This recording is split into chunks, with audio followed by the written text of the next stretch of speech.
Hey there my friends, Eric Andreas, your Guitar Sage here, and this video is what I call advice for newbie guitar players, and in fact, yeah, I could almost say it's for all guitar players, but definitely if you've been playing for, only 5 years, within 5 years here, you must watch this video if you want to get some tips that are going to keep you playing, that are going to make you a better player. And I mean, these are solid tips that aren't, hey, play this riff type of thing. They're more like, hey, this is how I want you to think. And because I've been playing for over 30 years now, I've come across a lot of struggles like every guitar player has, and every musician and anybody in the world has whatever trade they're in.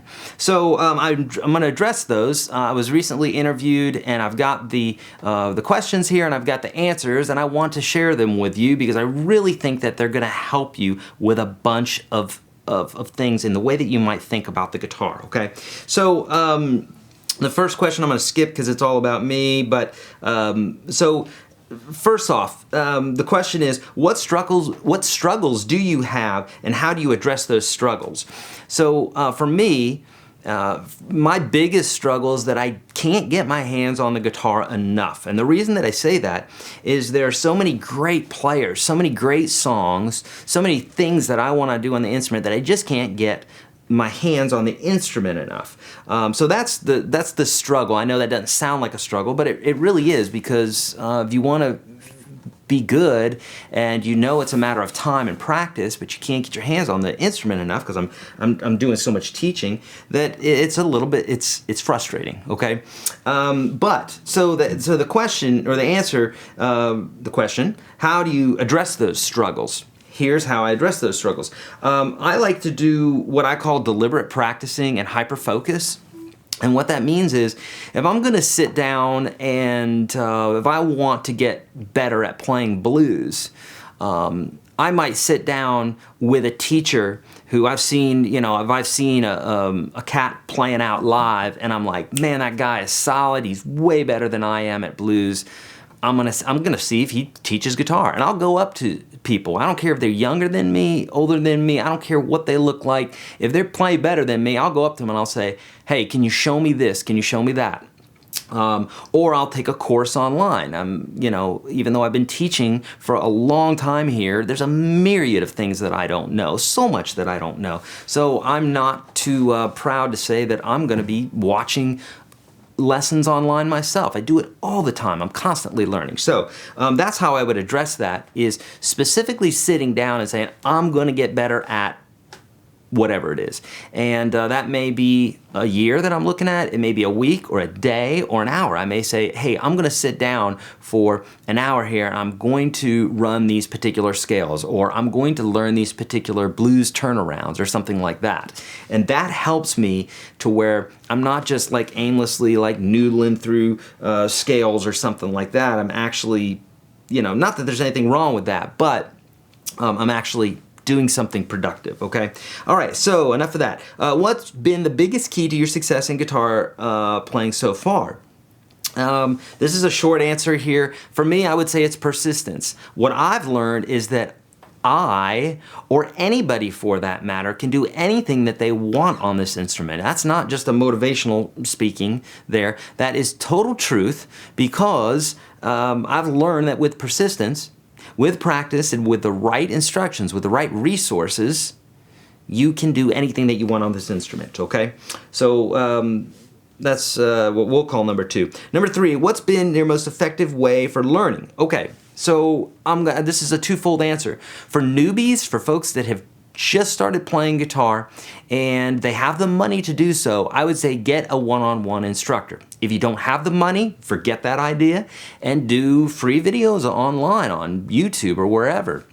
If you can afford to pay for a course, then do that, because by all means, you get what you pay for. Free stuff on YouTube or paid courses. Paid courses are almost always going to be better. There's a premium in it, okay? So I personally love to learn online, because I can fast forward through something, I can skip something if I know it, I can slow it down if I need more help with it, and that sort of thing. So I love online. Some folks like to be handheld and walk through the whole process. No shame in that. That's totally fine. I sit down with teachers all the time if I want to learn a particular something, and and I'd rather a one-on-one type of deal. Okay. So number 4, what helps to keep you motivated to continue when things don't seem to be going as well as you would like?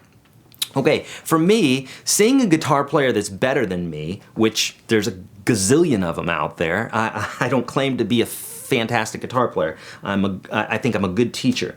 But there are so many great players out there that I'm so, I look at them and I say, daggone it, I want to play like that. And it's really a matter of time and it's a matter of practice. But that, to me, gets me playing. It gets me picking up the guitar saying, you, Eric Andreas, should be a better player than that. Get working.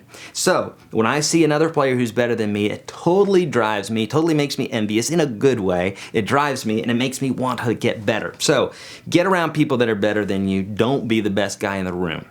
You're going to continue to be the best guy in the room in a real small room. Okay, so make sure you get out there with the best, and then better than that and better than that, okay? Always surround yourself with people that are better than you at everything, and you're gonna get better, okay? And also music. Music motivates me, so when I hear a new album or a new song by somebody that I love, absolutely makes me want to pick up the instrument, okay?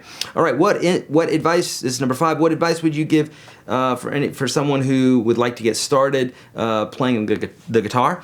And for me, I would say, practice, practice, practice. You eat, sleep, and drink this thing if you want to get good, because there are guys that are doing even more than that. Eat, sleep, drinking, they're just constantly with the instrument, constantly learning. So if you're just, if you're not looking to be the best, then just practice, averagely. If you are wanting to be fantastic at the instrument, you better be sleeping and drinking that thing. I mean, just in every way possible, learning your scales, improv, live, studio, everything. Okay, no excuses. You just got to go balls to the wall and rock out with your socks out. All right. Okay, number 6. Can you share one tip, trick, or hack that has worked for you to help get better results on the guitar? That'd be anything, changing strings, da-da-da-da-da. Okay, I didn't pick something small, I picked something big. And the number one thing that I could share that could truly help every guitar player is to slow things down and break things down. I have a video of that. Maybe here on YouTube. If not, definitely in the Unstoppable Guitar System. The link is below. You can get in there for $1. It's basically my master course that I've built over my 30 years of knowledge and teaching hundreds of students for thousands and thousands of lessons. But slowing things down and breaking things down, what I mean by that is, if you have a song and it has a verse and a chorus and a this, that, and the other thing, break one section of the song down. Then take that one section and break it down into different phrases or different chords or what have you. Too many times, especially newbies, they look at a whole song, they look at their buddy playing guitar and they say, well, I don't understand why I can't do that. Because they think it's just a matter of willpower. It has nothing to do with that. Willpower is great for getting you motivated, to getting you to pick up the guitar and practice. But there's no amount of willpower in the world that's going to get you to just automatically play without practicing and breaking things down and slowing things down.